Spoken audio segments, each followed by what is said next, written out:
कहानी की शुरुआत में हमें नासा के कुछ सदस्य दिखाई देते हैं जो एक क्रैश साइट की तरफ जा रहे होते हैं। ये लोग कैप्सूल को खोलकर अंदर से एस्ट्रोनॉट सैम को बाहर निकालते हैं जो बेहोश हालत में पड़ी होती है। किसी कारण से उसका हेलमेट भी टूटा हुआ नजर आता है। इसके बाद सैम को तुरंत अस्पताल में भर्ती कर दिया जाता है। कुछ देर बाद जब सैम को होश आता है तो वह एक पेन को हवा में तैरते हुए देखती है। उसी समय उसकी जाँच करने के लिए कमरे में कुछ डॉक्टर अंदर आते हैं। जैसे ही वे कमरे में पहुंचते हैं, हवा में तैर रहा पेन अपने आप नीचे गिर जाता है। डॉक्टर उससे सवाल करते हैं कि आखिर उसके साथ वहां क्या हुआ था। तब सैम उन्हें बताती है कि जब वह नीचे लौट रही थी तभी कोई भारी चीज आकर उसके कैप्सूल से टकरा गई, जिसकी वजह से उसमें एक बड़ा सा छेद हो गया। इसके बाद सैम उन्हें उस पेन के बारे में भी बताती है। तब डॉक्टर उसे समझाते हैं कि चिंता करने की जरूरत नहीं है। वे कहते हैं कि शायद तुम्हें स्पेसशिप में रहने की आदत पड़ गई है। तुमने वहाँ हर चीज को हवा में तैरते हुए देखा है, इसी वजह से तुम्हें ऐसा भ्रम हो रहा होगा। कुछ समय बाद सैम की बेटी इजाबेल और उसका पति जेमी उससे मिलने पहुंचते हैं। यहीं पर हमें सैम के पिता हैरिस भी दिखाई देते हैं। वह भी अपनी बेटी की तबीयत जानने के लिए वहां आए थे।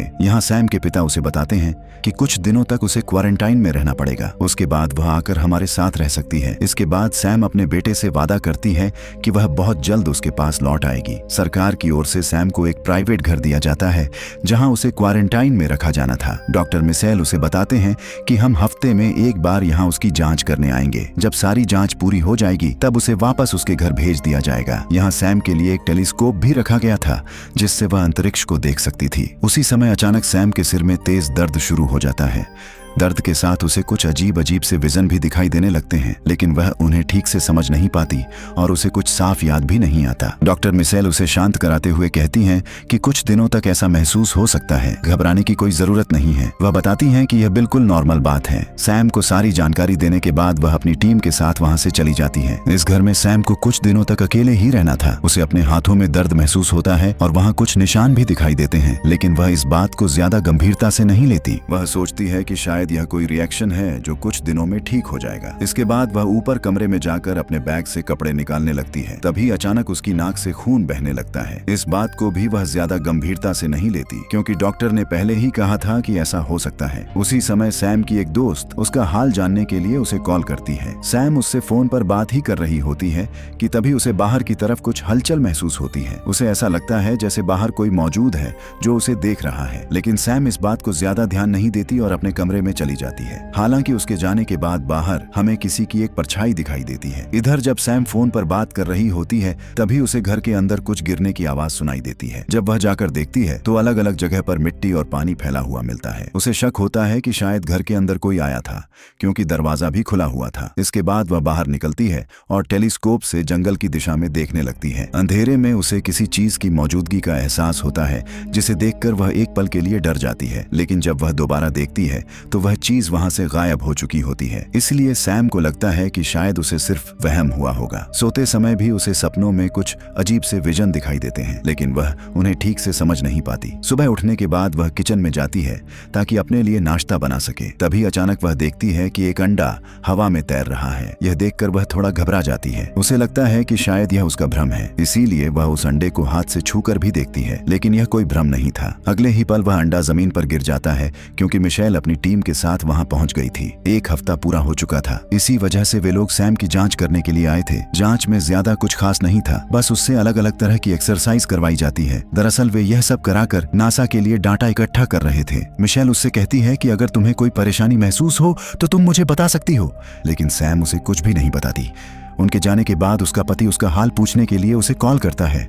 उसका पति उसे बताता है कि उनकी बेटी उससे मिलने की जिद कर रही है। इस पर सैम कहती है कि बस कुछ ही दिनों की बात है, फिर तुम उसे यहाँ लेकर आ सकते हो। इसके बाद सैम अपनी बेटी से बात करती है और फिर जंगल की तरफ टहलने निकल जाती है। जब वह जंगल में चल रही होती है तभी अचानक पत्तों के नीचे उसे कुछ वायर दिखाई देते हैं। जब वह उन तारों को ध्यान से देखती है तो उसे पत्थरों के नीचे एक कैमरा छुपा हुआ मिलता है जो उसके घर की तरफ लगा हुआ था। और ऐसा सिर्फ एक जगह नहीं बल्कि कई अलग अलग जगहों पर कैमरे छुपाकर लगाए गए थे। सैम समझ जाती है कि इन कैमरों के जरिए उसके घर के बाहर नजर रखी जा रही है। इसके बाद जब वह वापस घर की ओर लौट रही होती है तभी अचानक उसका पैर फिसल जाता है और वह गिर पड़ती है। गिरते समय उसका सिर एक पत्थर से टकरा जाता है जिससे उसके सिर पर चोट लग जाती है। वह बेहोश हो जाती है और कुछ देर बाद जब उसे होश आता है तो वह खुद को अपने कमरे में पाती है। दरअसल उसके पिता उसे देखने के लिए वहाँ आए थे और वहीं उसे उठाकर घर के अंदर ले आए थे। इसके बाद सैम अपने पिता से बात करती है और उनसे उन कैमरों के बारे में सवाल करती है। तब उसके पिता उसे बताते हैं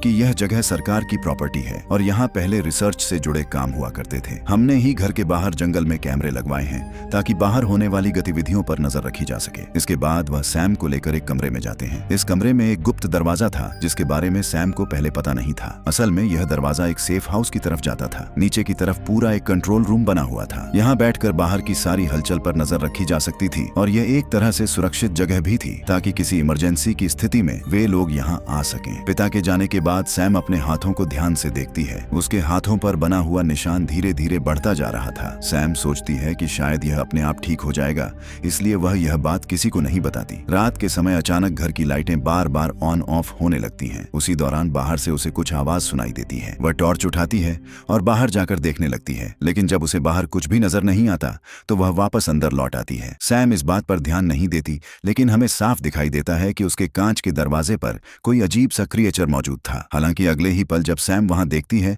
तो वह वहां से गायब हो चुका होता है। सैम दरवाजे को बंद कर देती है, लेकिन तभी अचानक इमरजेंसी अलार्म बजने लगता है। प्रोटेक्शन शील्ड एक्टिवेट होते ही सभी खिड़कियां और दरवाजे अपने आप बंद हो जाते हैं। सैम यह देखकर घबरा जाती है। वह अपने पति को कॉल करने की कोशिश करती है, लेकिन फोन में नो सर्विस दिखा रहा था। चारों तरफ से आती आवाजों को सुनकर सैम और ज्यादा डर जाती है। इसी वजह से वह सेफ हाउस के अंदर चली जाती है। नीचे पहुंचकर वह कैमरों की मदद से बाहर क्या हो रहा है यह देखने लगती है। वह एक एक करके सभी कैमरे चेक करती है, लेकिन शुरुआत में उसे कुछ भी नजर नहीं आता। फिर उसे दिखाई देता है कि उसके घर के दरवाजे के पास कोई खड़ा है। सैम उसे बिल्कुल साफ देख पा रही थी और यह उसका वहम नहीं था। वह बस दरवाजे के सामने खड़ा होकर उसे घूर रहा था। प्रोटेक्शन शील्ड लगी होने की वजह से वह अंदर आने की हिम्मत नहीं कर पा रहा था। यह सब देखकर सैम पूरी तरह घबरा जाती है। उसे समझ आ जाता है कि यह चीज इस दुनिया की नहीं है। यहीं बैठे बैठे उसकी आंख लग जाती है और अगली सुबह उसकी नींद खुलती है। इसके बाद वह तुरंत ऊपर जाती है, जहां उसे पता चलता है कि उसके पिता और बाकी लोग उसकी टेस्टिंग के लिए आए हुए हैं। सैम का घबराया हुआ चेहरा देखकर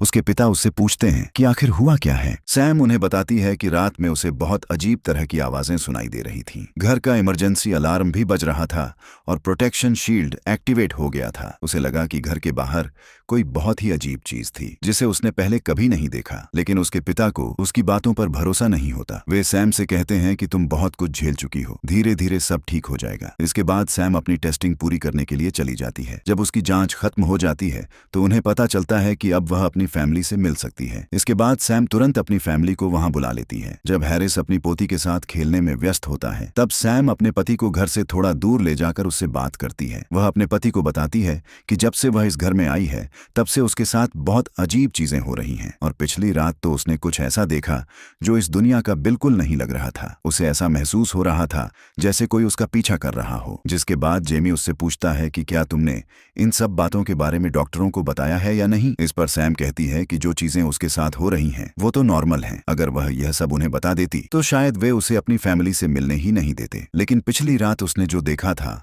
वह सच में बहुत अजीब था। उसके बारे में उसने सिर्फ अपने डैड को ही बताया है। इसके बाद सैम अपने डैड के साथ सेफ हाउस के अंदर जाकर कैमरों को चेक करती है। सैम को पूरा भरोसा था कि उसने जो कुछ भी रात में देखा था वह कैमरे में जरूर रिकॉर्ड हुआ होगा, लेकिन ऐसा बिल्कुल नहीं था क्योंकि कैमरों से सारा फुटेज डिलीट हो चुका था। जब कैमरों में कुछ भी नजर नहीं आता तो सैम के पिता को भी लगता है कि शायद उसे कोई वहम हुआ होगा। हालांकि सैम अपने पिता से कहती है कि उसने उस चीज को रात में यहीं देखा था, लेकिन जब कैमरे में कुछ नहीं था तो उसके पिता कहते हैं कि अब इस बात को भूल जाओ। इसके बाद सैम अपना मन हल्का करने के लिए अपनी फैमिली के साथ पास के जंगल में घूमने निकल जाती है। वह बस अपने परिवार के साथ थोड़ा अच्छा समय बिताना चाहती थी, लेकिन तभी अचानक उन्हें जंगल के अंदर से कुछ बहुत ही अजीब आवाजें सुनाई देने लगती हैं। इसके बाद सभी लोग भागते हुए जंगल से बाहर निकल आते हैं। बड़े बड़े कीड़ों का एक झुंड उनका पीछा करते हुए उनके घर तक पहुंच जाता है। अच्छी बात यह थी कि दरवाजे और खिड़कियां कांच के बने हुए थे, इसी वजह से वे कीड़े अंदर नहीं आ पाते। कुछ देर बाद जब रेस्क्यू टीम वहां पहुंचती है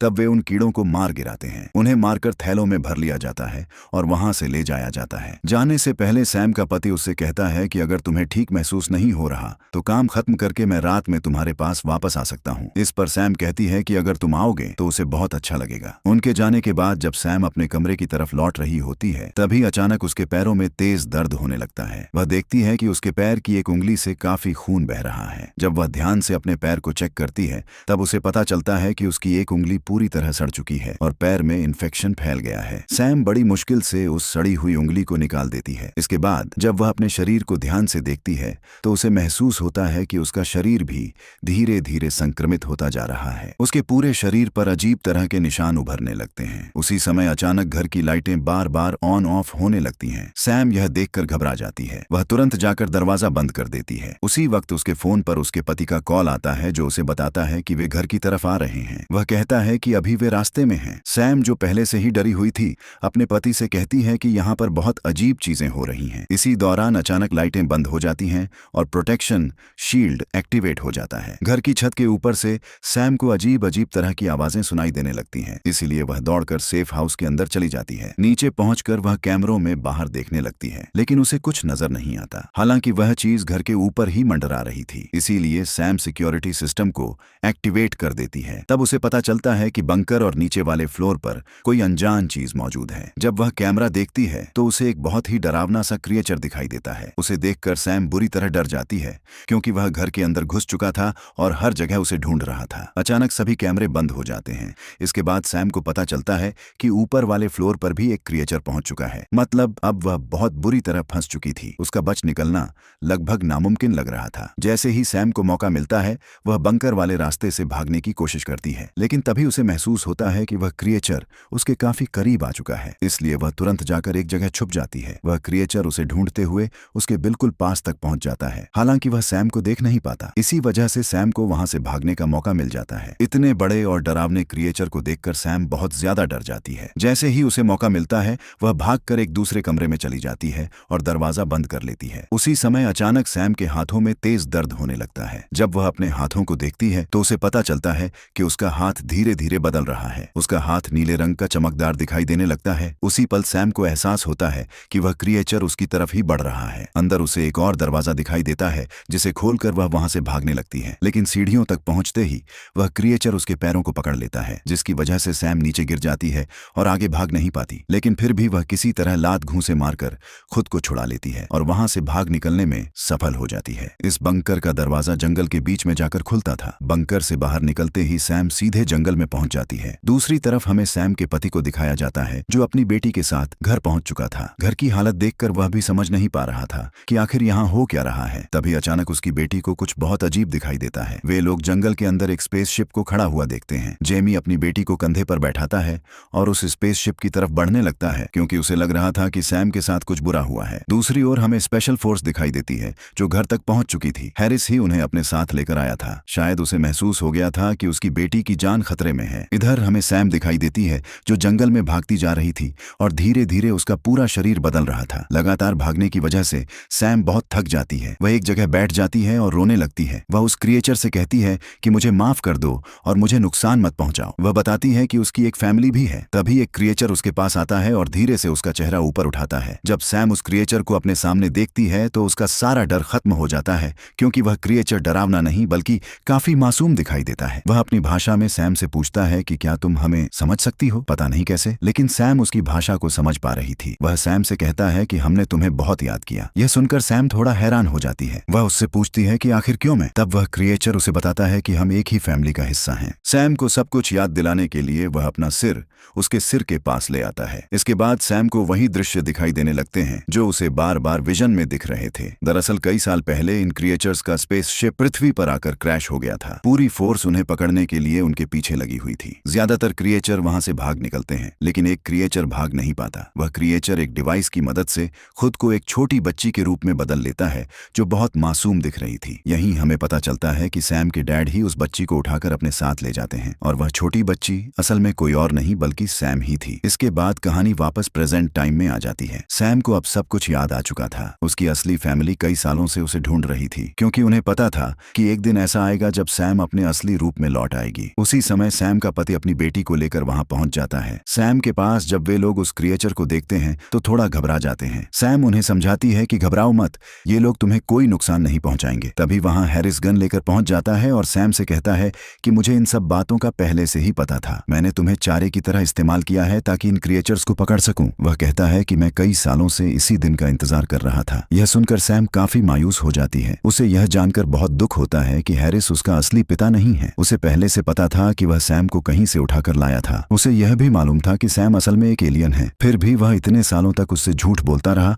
और अब उसकी मदद से इन क्रिएचर्स को पकड़ना चाहता था। यह सब जानकर सैम को बहुत दुख होता है। इसके बाद जैसे ही हैरिस अपनी फोर्स को इस लोकेशन की जानकारी देने वाला होता है, तभी जेमी उस पर हमला कर देता है। जेमी को लगता था कि वह जो कर रहा है वह बिल्कुल गलत है और सच में वह गलत ही कर रहा था, इसलिए जेमी उस पर हमला कर देता है। अचानक सैम का पूरा शरीर नीला होने लगता है। धीरे धीरे उसका शरीर बदलने लगता है। कुछ ही पलों में वह पूरी तरह एक क्रिएचर में बदल जाती है। बाकी क्रिएचर्स को पकड़ने के लिए फोर्स उनकी तरफ बढ़ रही थी, इसलिए जेमी उससे कहता है कि अपने एलियन साथियों के साथ यहाँ से चली जाओ। वह बताते हुए कहता है कि वही लोग तुम्हारा असली परिवार हैं और यहाँ की दुनिया तुम्हें कभी स्वीकार नहीं करेगी। सैम की बेटी उसकी तरफ अपना हाथ बढ़ाती है। सैम भी अपना हाथ उसकी हथेली पर रखकर उसे अलविदा कहती है। इसके बाद वह अपने एलियन दोस्तों के साथ वहां से चली जाती है। फोर्स के पहुंचने से पहले ही सैम अपने साथियों के साथ स्पेसशिप में बैठकर वहां से निकल जाती है। और इसी के साथ दोस्तों, यह कहानी यहीं खत्म हो जाती है।